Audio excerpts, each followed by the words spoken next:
नाशिकमध्ये तब्बल 3 लाख दुबार मतदार। बोगस मतदारांविरोधात शिंदे सेनाच मैदानात।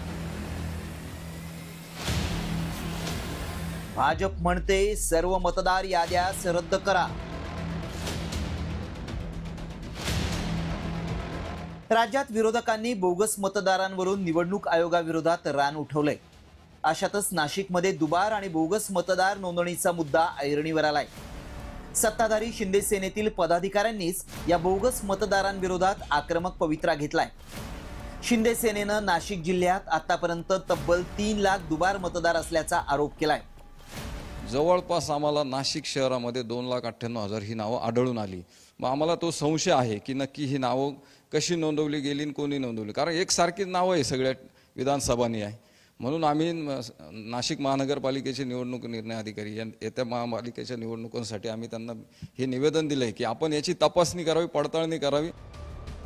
नाशिक जिल्ह्यात कोणत्या विधानसभा मतदारसंघात किती दुबार मतदार आहेत पाहूयात। देवळाली विधानसभेत 61,006 दुबार मतदारांची नोंदणी झाली आहे, तर नाशिक पूर्व विधानसभेत 86,239 दुबार मतदार आहेत। नाशिक पश्चिम मध्ये 93,574 दुबार मतदारांची नोंदणी झाल्याचा आरोप शिंदे सेनेनं केलाय। त्याशिवाय नाशिक मध्य विधानसभेत 58,034 दुबार मतदारांची नोंदणी झाल्याचा दावा शिंदे सेनेनं केलाय। नाशिकमध्ये दुबार मतदारांची नोंदणी होत असताना नाव सारखेच, फोटो आणि वय मात्र वेगळं असा धक्कादायक प्रकार घडलाय। माझ्या हातामध्ये आता जर आपण बघितलं तर प्रारूप मतदार यादी आहे नाशिक जिल्ह्याची आणि बागलाण मतदारसंघातली ही यादी आहे। या यादीमध्ये आपण या ठिकाणी 657 क्रमांकावर हे नाव बघितलं तर राजेंद्र चिंतामण बच्छाव हे नाव आहे मतदाराचं। शेजारी फोटो आहे आणि वय जे आहे ते या ठिकाणी 47 दाखवण्यात आलेलं आहे।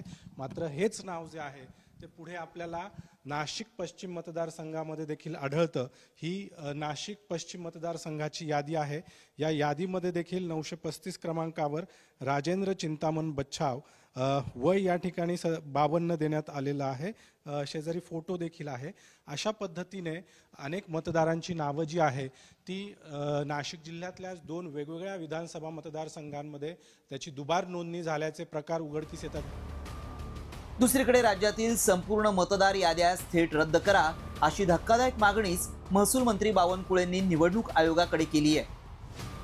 मागासवर्गीयाचे नाव काढले, टार्गेटेड कोण आहे? तुमच्या मागासवर्गीय आणि त्या ठिकाणी हिंदू धर्माचे लोक।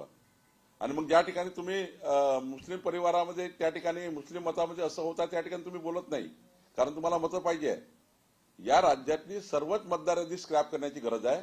या राज्यातली सर्वच मतदार यादीला SIR मध्ये घ्यायची गरज आहे। आणि त्यामुळे मला वाटतं की पूर्ण राज्यच त्या ठिकाणी ते यादी स्क्रॅप करणार आहे। म्हणजे निवडणूक आयोगाने हे घेतलं पाहिजे लवकर। आधीच मतदार याद्यांमधल्या घोळांवरून विरोधकांनी आयोगाला धारेवर धरलंय।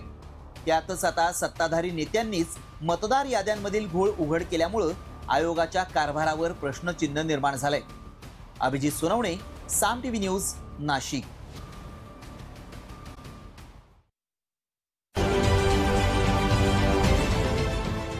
देश विदेशातील प्रत्येक घडामोडींचे लाईव्ह अपडेट मिळवण्यासाठी आता साम टीव्हीच्या सर्व सोशल मीडिया प्लॅटफॉर्मला लाईक, फॉलो आणि सबस्क्राईब करा। तसंच सर्व नोटिफिकेशनसाठी बेल आयकॉन प्रेस करायला विसरू नका।